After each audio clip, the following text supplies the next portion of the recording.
अस्सलाम वालेकुम नाज़रीन। प्रोग्राम आज मुबारक के साथ असल में आजकल मैं ट्रैवल पे हूँ और ये एक रेस्टोरेंट है, वहाँ से मैं प्रोग्राम कर रहा हूँ। जब मैं सोशल मीडिया देख रहा था कि वहाँ पे हमारे जो जनरल बाजवा साहब जो अब पेंशन पे जा चुके हैं, उनके मतलब लोग क्या कहते हैं, उसमें मैं थोड़ा सा आपको बताऊँगा कि अगर इन्होंने कोई अवाम की खिदमत की होती, कौम की खिदमत की होती, तो लोग ज़ाहिर है इन्हें अपना हीरो मानते। एक साहब ने वहाँ पे लिखा हुआ था कि अच्छा भला मुल्क चल रहा था और एक सूअर आया और मुल्क को जाड़ दिया, हंसता बसता मुल्क को जाड़ दिया। फिर किसी ने कहा ये कुत्ता किसका है, किसी ने कुछ कहा, किसी ने कुछ कहा। ऐसे ऐसे अल्फाज आपके इल्म में है कि कमाद में अगर कोई सूअर घुस जाए तो वो पूरे कमाद का बेड़ा गर्क कर जाता है। यही हालात हुए पाकिस्तान के साथ। कमर जावेद बाजवा से पहले पाकिस्तान में काफ़ी लोग अच्छी ज़िंदगी गुजार रहे थे। ठीक है, महंगाई थी, मगर सोशल मीडिया के ज़रिए जिस तरह इन लोगों के दिलों में महंगाई का ये जो डाल दिया गया एक लफ्ज़, उसके बाद वो सब गायब हो गए।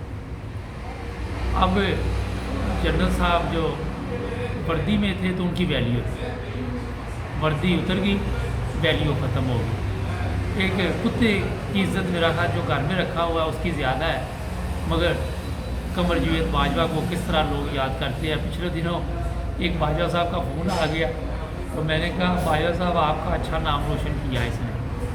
तो बाजवा साहब कहने लगे यार जलील करवा दिया इसने। तो बाजवा जो बरादरी थी, मगर हर जगह पे अच्छे लोग भी हैं। बाजवा फैमिली में बेशुमार लोगों को जानता हूँ, बहुत ही अच्छे और मुखलिस लोग भी हैं। लेकिन इससे ये नहीं कि पूरे लोगों को आप गलत कहना शुरू कर दें, और मैं इस चीज़ के बाला ख़िलाफ़ हूँ, सख्त ख़िलाफ़ हूँ। अगर कोई गलती करता है तो इसका ये मतलब नहीं है कि सब कहीं रगड़ा निकाल। कई लोगों ने ये भी सोशल मीडिया पे लिखा हुआ था, लेकिन मेरा ख्याल ये मुनासिब नहीं है। अब मैं आपको बताता हूँ कि जिस तरफ ये मुल्क को ले गई है, इससे निकलना मुश्किल है। जिस दलदल में मुल्क हमारा जा चुका है, इससे बाहर कैसे निकलेंगे और किस तरह ये हम हालात लेके आएंगे कि पाकिस्तान में लोग नॉर्मल ज़िंदगी गुजारें। मुझे नहीं लग रहा कि अगले 20-30 साल ये मुल्क जो है ये दोबारा अपने पाँव पे खड़ा हो सके। जहाँ तक कर्ज़े की बात है, हमें अब कोई कर्ज़ा भी नहीं देता। लोग कहते हैं जनाब इन्होंने देना कहाँ से कर्ज़ा है।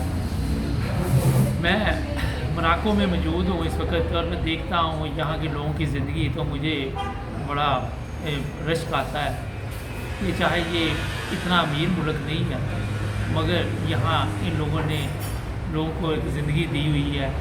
गरीब भी है, अमीर भी हैं। मैंने कई दफ़ा कहा, मगर खाने पीने की चीज़ें, रोटी वगैरह बड़ी सस्ती रखी है इन्होंने। हमारे मुल्क में आप देख लें गरीब जो है, और मैंने देखा यहाँ मांगने वाले हैं, लेकिन बहुत कम है। ज़्यादा कोई टिश्यू पेपर बेच रहा है, कोई ना कोई चीज़ बेच रहा है। वो कहते हैं हमारे से ख़रीद लो ताकि हमारे घर का खर्च चले, और मांगने को तरजीह नहीं देते। हमारे वहाँ पाकिस्तान में आपको पता चल जाए कि कितने मांगने वाले हैं और कितनी तेज़ी से बढ़ रही है ये मांगने वाले। और ये है पाकिस्तान की सबसे बड़ी बर्बादी। मुल्क का हुक्मरान भी मांगने वाला, मुल्क के अंदर जो फ़कीर हैं वो भी मांगने आते हैं। फिर एक आजकल नया तरीका ढूंढा हुआ है इन्होंने, वो ये है कि यहाँ पे कॉल करते हैं और फिर फेसबुक पे भी मैसेज लिखते हैं मेरी बहन की शादी है, मेरे भाई की शादी है, मेरे फलां की शादी है, मेरी हेल्प करो। मैं कई लोगों की हेल्प करता हूँ, बाद में पता चलता है कि इनका रोज़ का ये ड्रामा है। रोज़ाना ये जो कुछ आज कर रही है, इसी तरह इनका सिस्टम चलता है। जब आप के हुक्मरानों की इज़्ज़त नहीं है, जब आपको कोई कर्ज़ा नहीं देता, उनको ये फिक्र है कर्ज़ा वापस नहीं मिलना, आप मांगने जाते हैं तो आपकी शक्लें बता रही कि आप मांगने आए हैं, तो जनाब आपके फ़कीर तो तेज़ी से बढ़ेंगे ना। और एक और मैं चीज़ बता दूँ कि कल मैं सोशल मीडिया पे देख रहा था कि जिस मुल्क का सिपा सलार ताकतवर हो जाए रियासत से, वो मुल्क बर्बादी की तरफ जाता है। हमारे सिपा सलार बाजवा साहब ने जो काम किया है, कौम उन्हें जो याद रखेगी वो तो याद रखेगी, मगर जो कौम का नुकसान उन्होंने किया है वो कौन पूरा करे। वो तो चले गए, और जब तक उनके सर पे, उन पे तन पे वर्दी थी, सर पे टोपी थी फौज की, उस वक्त तक उनमें इतनी ताकत थी। और अब उन्हें पाकिस्तान में रहना भी कबूल नहीं है, क्योंकि कोई खिदमत की नहीं। क्या हमारे हीरो जो है, अगर कोई भी ले चीफ ऑफ आर्मी स्टाफ कोई भी मुझे बता दे, अगर उन्होंने कौम की खिदमत की हो, उन्होंने कोई गैर कानूनी काम ना किए हो, तो क्या उन्हें अपने पाकिस्तान से जाना पड़ेगा? वो तो पाकिस्तान से सर ऊंचा उठा के जिएंगे।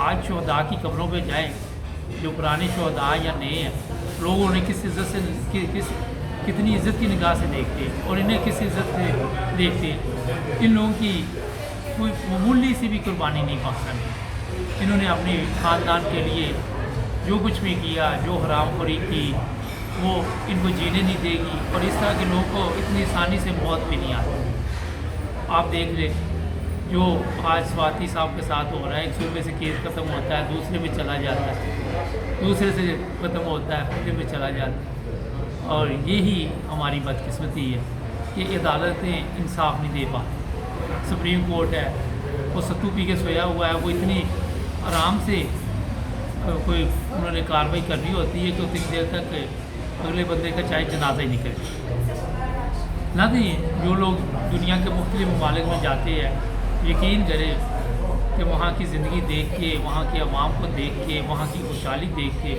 हमें अपने पाकिस्तान के अफसोस होता है कि हम इतना पीछे क्यों रह गए। हमें क्या ज़रूरत थी कि हम भीख मांगते दूसरे ममालिक से। ज़रूरत ये थी कि हमारे हुक्मरान अमीर होते गए, चाहे वो सियासी थे, चाहे वो फौजी थे, चाहे वो और बड़े बड़े लोग थे, ना उन्होंने कभी कानून की परवाह की। उन्होंने कत्ल भी कर दिया तो उन्हें फिक्र नहीं होती। गरीब आदमी से एक छोटी मोटी भी प्रॉब्लम हो जाए तो वो मुसीबत में पड़ जाता है। मैं आपको ये बता देता हूँ कि अगर इसी तरह पाकिस्तान के हालात रहे तो खुदा न खास्ता कल को जिस मकसद के लिए दूसरे ममालिक पाकिस्तान में काम कर रहे हैं, पाकिस्तान की एटमी सासे काबू करने की कोशिश कर रहे हैं, वो करने के बाद क्या पाकिस्तान के 3 हिस्से करें? हो सकता है कि कल को पाकिस्तान के लिए मसाइल भी पैदा हो। हमें आज भी सोचना होगा। हमारे नए चीफ ऑफ आर्मी स्टाफ से गुजारिश है कि बराए मेहरबानी करके आज भी कौम का ख्याल करें। कौम जो है हमारी बड़ी परेशान है, उन्हें इस परेशानी से निकालें, तब भी पाकिस्तान के हालात ठीक हो सकते हैं। अदल की तरफ तवज्जो दें। हर आदमी को, चाहे वो गरीब हो या अमीर हो, उसकी FIR काटनी चाहिए। कोई भी बंदा है अगर वो उसने जुर्म किया है तो उसे माफ़ी नहीं होनी चाहिए। कानून ऐसा होना चाहिए, कानून तो मौजूद है पाकिस्तान में मगर उस पर अमल नहीं हो रहा। और ये मैं बता दूँ, जब तक आप अदल पे नहीं चल सकेंगे, जब तक आप कानून के मुताबिक नहीं चल सकेंगे, उस वक्त तक पाकिस्तान की हालत बेहतर नहीं हो सकती। जब आप लोगों का हक मानेंगे, आपको पता है, पटवारी को पता है मैं जिसकी मर्ज़ी ज़मीन पे जिसकी मर्ज़ी ज़मीन पर कब्ज़ा करवा दूँ, और जज को भी पता है मैं जिसके मर्ज़ी हक में फैसला दे। वकील है, उनके मुंह खुले हुए हैं, उनको हड्डी लगी हुई है, वो कहते हैं आप जुर्म जितना मर्ज़ी बड़ा कर ले, हम आपको इंसाफ देंगे। मैं जर्मनी में गया एक दफ़ा किसी के साथ, उसने कहा अगर इससे ये जुर्म हुआ तो मैं इसकी सज़ा कम करवा सकता हूँ, लेकिन मेरे साथ झूठ ना बोले। अगर इससे गलती हो गई है तो ठीक है, लेकिन मैं ये नहीं केस लड़ सकता। नज़र ये चंद चीज़ें मैंने बताई हैं ताकि आपको पता चले। हमारे चैनल को सब्सक्राइब करें, जुड़े रहें हमारे साथ ताकि और भी प्रोग्राम आप देख सकें। अपना ख्याल रखें, मिलेंगे एक नए प्रोग्राम। अल्लाह।